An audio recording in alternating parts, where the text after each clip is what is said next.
Esta semana vamos a tratar acerca de la crisis financiera internacional una vez más, porque es un tema que nos preocupa mucho a los ecuatorianos y todas las repercusiones que puede tener en el país.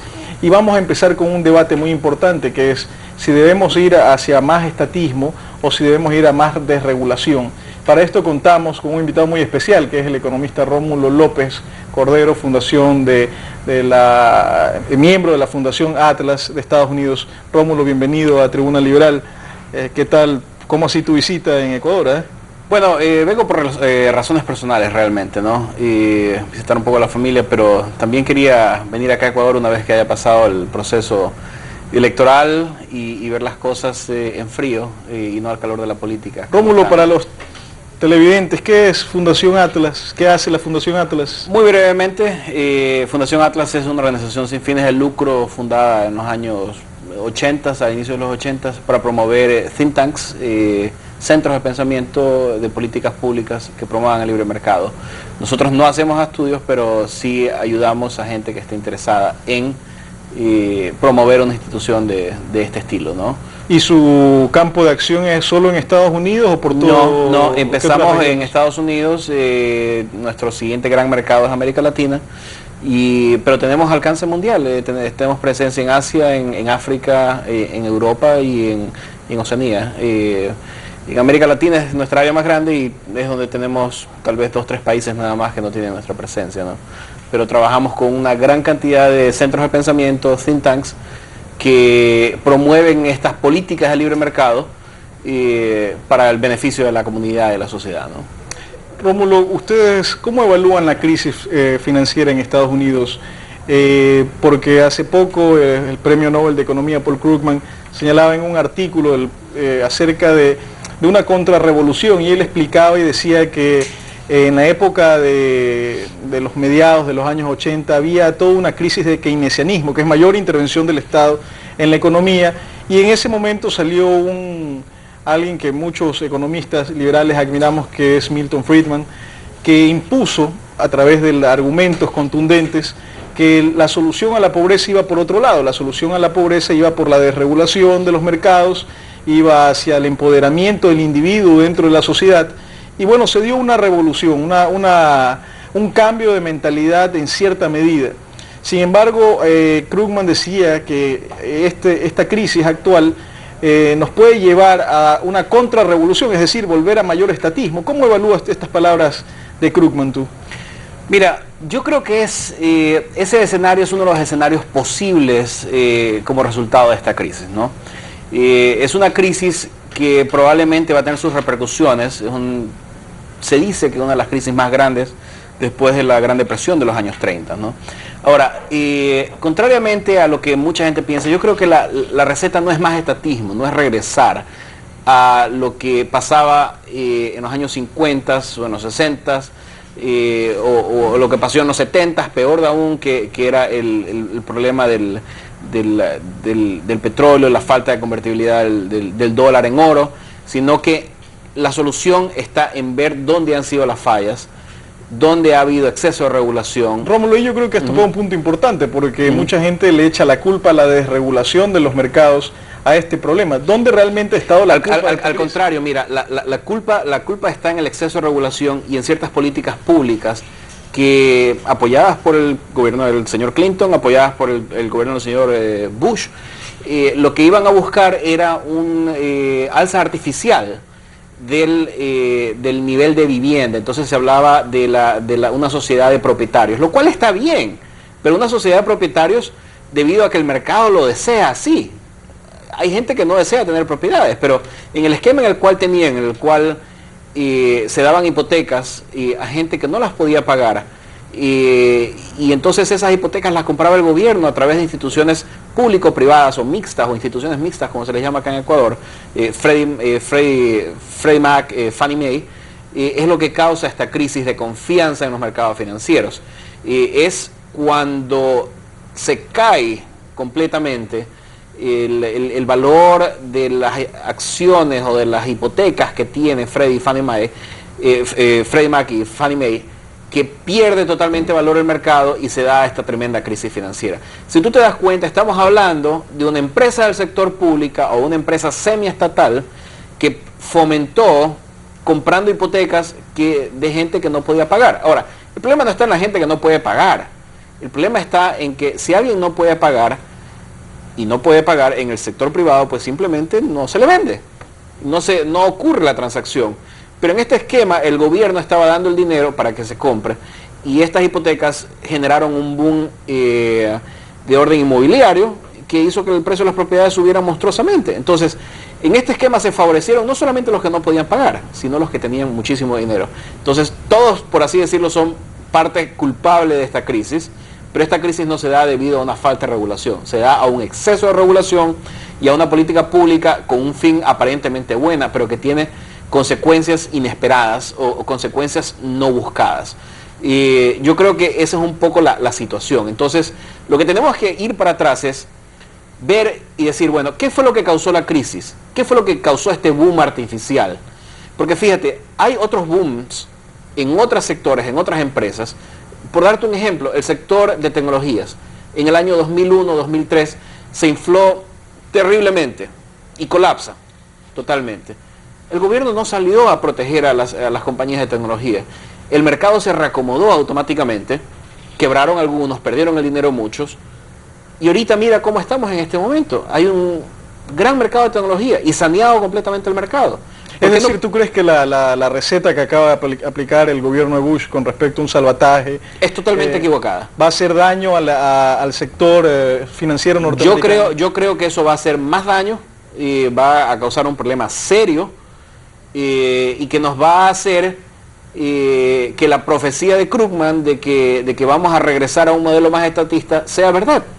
Porque si te pones a ver el sistema financiero americano, bajo este esquema del salvataje bancario, las acciones están en manos del gobierno de los Estados Unidos. Entonces, eso es muy grave, pienso yo, ¿no? ¿Qué efectos puede tener esto en el corto plazo en la economía norteamericana? Mira, en el corto plazo va a haber una pequeña recesión y todo... La evalúas como pequeña porque el mundo dice que viene una gran recesión. Bueno, hay muchos agoreros del mal y las cosas pueden ir muy mal, pero... O capaz estos agoreros lo decían para simple y llanamente poder acceder a los fondos públicos, ¿no? Así es, o sea, para mí es muy revelador lo siguiente, o sea... empresas que se meten a decir, bueno, si quebramos ahorita, se hunde todo. Y entonces entraba el gobierno y los rescataba. Y de todas maneras sucedía lo mismo y peor. Si te pones a pensar un poco, es como la crisis del Ecuador del año 99, donde los bancos decían, si no me ayudan, quiebro y se va todo. ¿Y qué pasó? Fue peor. Entonces, la receta no está en ayudar a esta gente. La receta está en dejar que el mercado opere, funcione, se licúe, se vayan todos estos créditos malos, se vayan todos estos bancos que prestaron de manera inadecuada, desaparezca Fannie Mae y Freddie Mac, y entonces podemos empezar Rómulo, a crecer qué es Fannie Mae y Freddie Mac porque los televidentes capaz no están familiarizados con esta Fannie Mae y Freddie Mac, como expliqué hace un momento, son instituciones mixtas, por así decirlo, es como un ministerio de la vivienda, por así decirlo.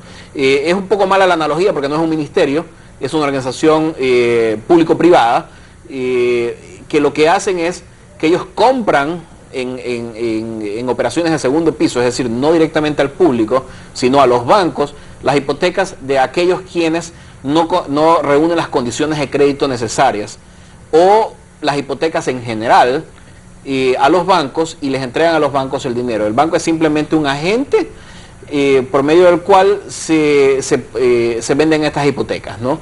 Y eso es un poco el esquema que ellos hacen. Entonces, obviamente la pregunta es, ¿dónde hay mercado privado aquí? Si es una institución privada, una institución pública, perdón, que está dando los fondos para comprar estas hipotecas que son invendibles en el mercado, en condiciones normales, sin la existencia de estas instituciones. O sea, estas instituciones lo que hicieron fue asumir el riesgo. No es que desapareció el riesgo de los clientes, sino que lo asumió cargándose los contribuyentes. Claro, y entonces cuando se da la gran crisis, el gran bajón, porque habían habido algunos bajones, unos bancos se fusionaron y todo, pero cuando se da el gran bajón y ya viene el susto grande, es en el instante en que se castiga el valor de los activos de Freddie Mac y Fannie Mae en un 90%. Y eso fue una decisión política, ¿no? Bueno, fue una decisión que tenían que hacerla, no era política. Tenían que hacerla porque eso ahí nadie sabía cuánto valía. Era cero, se había desinflado el mercado. Entonces, para mí eso fue el origen de la crisis. Ahora, ¿podría haber evitado eso el gobierno? dadas las condiciones en las que estaban, no podrían, tendrían que haberlo hecho, tenían que haberlo hecho, pero la pregunta es, ¿por qué existían estas instituciones? Para supuestamente promocionar la tenencia de propiedad. En un mercado libre no hubiera pasado eso. Simplemente hubieran tenido casas quienes podían acceder al crédito y usando los métodos tradicionales, entregando una parte de la hipoteca, un 20%, un 10%, y financiando el resto a 30 años.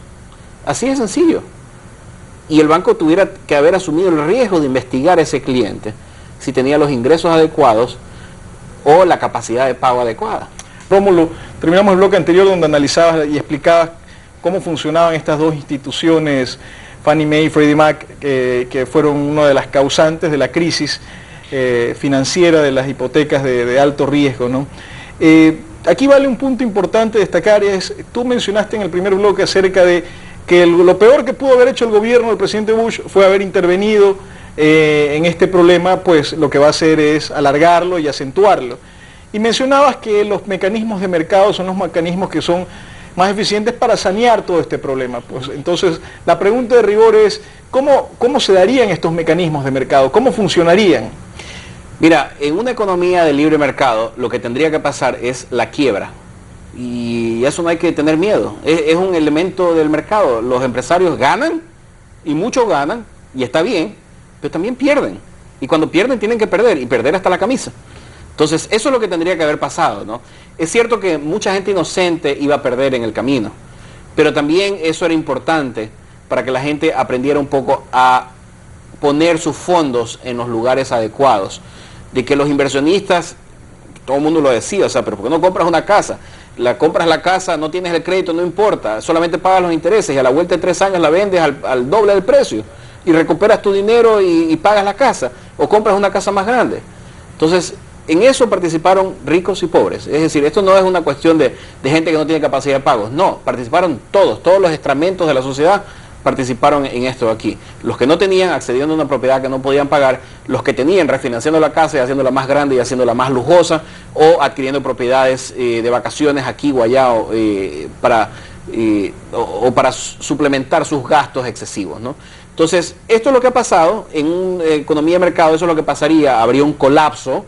¿Ya? Y una contracción y eso es lo que estamos viendo en la bolsa de valores, a lo que baja de 14.000 puntos a 8.000 puntos. Es decir, todo lo que se ha ganado en 5 o 6 años se comprime, porque eso no existe, eso fue una fantasía, ¿ya?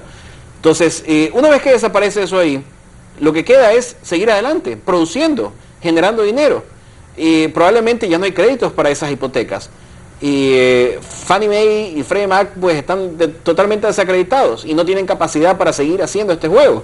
Entonces ya viene la recuperación del mercado, y esta recuperación del mercado va a ser lo más rápido posible mientras menos intervenida quede la economía después de una crisis de este tipo. ¿A qué me refiero con esto aquí? En los 30 hubo una crisis muy similar por razones distintas. Ahora, ¿qué fue lo que hizo el gobierno del presidente Roosevelt? Él, en vez de abrir el mercado, lo que hace es crear una serie de instituciones que hacen más rígido el mercado, hacen más difícil reacomodar los términos económicos y hace que la crisis se prolongue a lo largo del tiempo. Entonces, yo creo que si no hubiera visto este salvataje, hubiéramos tenido una crisis de 1 año, 2 años a lo mejor, hasta que las cosas se recuperaran. ¿Tú crees que esta crisis dada del salvataje que ha hecho el gobierno se va a prolongar un poco más? Estados Unidos se prolonga. Sí, y si viene el otro presidente, sea quien sea, McCain o Obama, eso no sabemos, dependiendo de la orientación que tomen, si una orientación más hacia el mercado o una orientación más hacia el Estado, tendremos los resultados. Entonces, si tenemos más estatismo, el mercado va a ser más inflexible y por lo tanto va a haber una recuperación mucho más lenta, ¿ya? Entonces, esto es más o menos como el alcohólico, el que deja de tomar. Dejó de tomar en este momento, pero si sigue tomándose un traguito aquí y por allá, nunca va a salir del problema. El alcohólico, cuando deja el alcohol, tiene que dejarlo y punto. Y eso lo sabe cualquiera de los televidentes aquí que sufren de esa enfermedad o de ese problema. El cambio se da es cuando uno para a raya lo que está causando el problema. Y eso es lo que deberían haber dejado pasar, pero no lo han hecho con el rescate y el salvataje. Hay que ver qué es que hacen. Yo tengo mi esperanza de que esto aquí, los rescates o los salvatajes, no sigan, sino que en algún momento el gobierno reconozca que si siguen haciéndolo van a generar inflación, porque de alguna manera tienen que pagar ese rescate o ese salvataje. Bueno, y realmente no ha funcionado. Tú mismo mencionaste el tema de la bolsa, y a pesar de los anuncios del salvataje, tanto de los bancos centrales del mundo como del Banco Central norteamericano, o del gobierno norteamericano, la bolsa sigue cayendo. De hecho, hoy que se graba el programa, se bajó en medio punto porcentual la tasa de interés interbancaria de la Reserva Federal en Estados Unidos. Y se puso peor seguramente. No he visto las noticias, pero hay que ver cómo reacciona el mercado, pero hay un problema de confianza, ¿no? La gente no confía en la actividad del Estado. Es que mira, es tan sencillo como esto de aquí. Yo digo, las cosas están mal y por lo tanto voy a hacer esto de aquí. Y lo hago. ¿Y qué es lo que causa? Los demás dicen, mira, bajó la tasa de interés y pasó esto de acá. Ha de ser que las cosas no han de estar tan bien. Tenemos que vender nuestros papeles. Y entonces corre toda la manada a hacer lo mismo. Entonces tenemos un círculo vicioso, que la única forma de salirse es decir, bueno, el gobierno no va a hacer nada más, esto lo tienen que solucionar ustedes, y tienen que fusionarse, si quieren sobrevivir, o si no quieren sobrevivir, pues enfrentarse a las cortes y pagarle a los depositantes o a la gente de quien tienen plata. Así de sencillo, y en ese momento se acaba la crisis. Entonces, la opción en este momento es o continuar con la crisis, o seguir tratando de rescatar y revivir el sistema. Y la continuación de la crisis está dada por el mayor estatismo que quieren darle. Así es, así es. Entonces, por eso es que yo digo, regresando al tema de Krugman que tú mencionaste muy al principio del programa, yo creo que lo de Krugman no tiene sentido. Es decir, el señor es un premio Nobel, lo acaba de ganar y todo, está muy bien, reconocido por sus críticas o sus comentarios sobre el comercio internacional, está perfecto.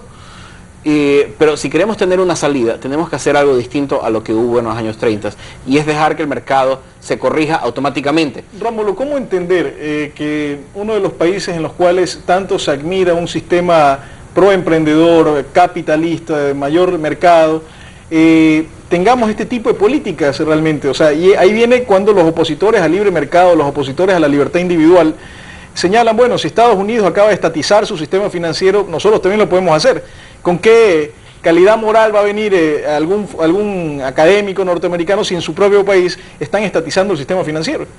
Mira, es muy difícil vender esa idea, y ya pasó en los años 30. Ahora, los años 30 no solamente fueron negativos, también fueron una etapa muy positiva, porque dieron la salida de intelectuales como Hayek, como Friedman, que luego dieron lugar y paso al boom de los años 50 y de los años 60. Y la crisis de los 70 nuevamente dio salida a que viniera la revolución conservadora, que le llaman allá, a favor de un rol menor en la economía, y en la cual Estados Unidos resurge nuevamente, ¿no? Entonces, yo la esperanza que tengo es de que esta aparente falla del mercado lo que ocasiona es que salgan pensadores, gente que pueda enfocar y explicar el problema de mejor manera, y que logre proponer de una manera convincente soluciones de mercado, soluciones que funcionen, soluciones que permitan que mejoren no solamente el problema que estamos pasando, sino que al final sean las condiciones mejores de lo que tenemos en este momento. Imagínate, por ejemplo, toda la revolución en tecnología que ha habido en los años 90. ¿De dónde salió, Carlos? Sale de los años 80. Todo este avance del chip y de la tecnología viene desde los años 60, 70. Y es cierto, han habido crisis, pero nada de esto aquí se habría poder dado si es que no hubiéramos regresado de esa falla de los años 70 que teníamos. Entonces, yo tengo esperanza que el sistema americano es muy resiliente, es la palabra que se usa en inglés, no recuerdo la palabra en español, pero es como muy resistente la economía, y que de alguna manera hayan fuerzas que logren encarrilar el tren que está un poco fuera de control en este momento, ¿no? Yo no creo que es el fin del capitalismo, como hay algunos políticos que quisieran, ¿no? Que quisieran. Eso realmente no entender qué es el capitalismo. No, y de hecho lo que hemos visto es que el capitalismo ha sobrevivido a la muerte del socialismo y del comunismo.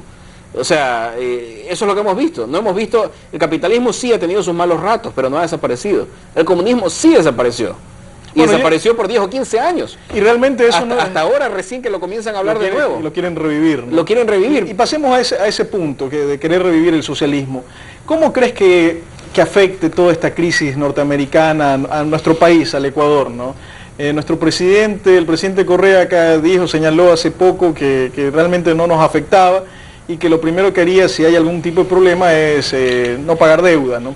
¿Cómo tú crees que esto afecta a la economía en general ecuatoriana o si tiene un efecto específico en la economía ecuatoriana? Mira, la economía ecuatoriana es muy dependiente del comercio internacional. Y eso es no solamente porque estamos dolarizados, sino porque vendemos petróleo, porque vendemos productos primarios, ¿ya? Y la única forma en que vamos a salir del subdesarrollo va a ser a través del comercio y engarzarnos más en la economía mundial. Entonces, esto que vienen a decir, bueno, estamos blindados, estamos protegidos, no tiene razón de ser. La diferencia de esta crisis mundial de las otras crisis es que el mundo está más globalizado hoy en día. Entonces, la crisis no solamente la siente Estados Unidos, no solamente la siente el Asia o Japón, la siente Europa, la siente América Latina. Y entonces, por lo tanto, la solución está en salir del estatismo. Y para eso tenemos que caminar en otro sentido. Lo que se está haciendo ahora en la coyuntura política actual en que estamos viviendo no nos va a ayudar a salir de la crisis, nos va a hundir. Entonces yo creo que es momento de que veamos qué es lo que está pasando y decir, bueno, sí, en este momento hay un problema mundial y tenemos que protegernos. Y tener que protegernos significa abrir nuestras fronteras a la competitividad, al comercio, hacer más flexible el mercado laboral. Es decir, todo lo contrario de lo que se está haciendo en este momento. Lo único que estamos haciendo en este momento es hundirnos más en el pozo. Rómulo, para concluir, tú consideras, bien has mencionado, no es la muerte del capitalismo esta crisis financiera, pero tú crees, ¿cuáles son tus perspectivas con respecto a si el capitalismo va a seguir sirviendo para liberar de la pobreza a millones de personas como lo ha hecho en los últimos 100 años? Mira, el capitalismo está aquí de largo. Y está aquí de largo gracias a la tecnología, está aquí de largo gracias a las nuevas tecnologías que te permiten estar en contacto. Ya tú no puedes cerrar un país como lo ha hecho Corea del Norte, y lo puedes hacer, pero a costa de oprimir mucho a la población. Entonces, yo creo que el capitalismo está aquí para rato, primera cosa. Como segunda cosa, vemos que países que están saliendo de la pobreza, porque esto es lo importante, Carlos, lo importante no es la competitividad. Lo importante no es la eficiencia, lo importante es cuánta gente sale de la pobreza. Y la gente que sale de la pobreza no está en América Latina. La gente que sale de la pobreza no está en los regímenes como los de Zimbabue. La gente que sale de la pobreza no es la gente que está en Cuba. La gente que sale de la pobreza está en China y en India. Ahora, esas economías, en teoría, son economías socialistas. Pero si tú te pones a analizar, lo único socialista que tienen absolutamente nada de socialismo en esos países. Son países que precisamente han tirado por la borda el estatismo y que durante toda esta crisis, es cierto, han estado callados los grandes funcionarios de estos países, pero al mismo tiempo ellos no están proponiendo salirse del capitalismo. Ellos siguen adelante con sus reformas y ellos siguen haciendo el cambio. Entonces yo creo que eso es lo que tienen que aprender nuestros líderes en este país. Que si queremos salir adelante, no va a ser con el socialismo del siglo XXI, ni del siglo XXIII, ni del siglo XXIV. Va a ser con el capitalismo. Con el capitalismo, el mismo que hubo en el siglo XIX, en el XX y en el XXI. El capitalismo, el libre mercado, la globalización es lo que va a sacar a los pobres de la miseria en la que viven. Y esos son los grandes cambios que se están dando en este planeta, en China y en India, a pesar de toda la crisis financiera. Nadie se acuerda de ese tema. No han salido ni los chinos ni los indios a decir que vamos a eliminar el capitalismo. Amigos televidentes, más claro no puede ser. Realmente el capitalismo, el libre mercado y la globalización son las herramientas que van a permitir salir de la pobreza a millones de personas.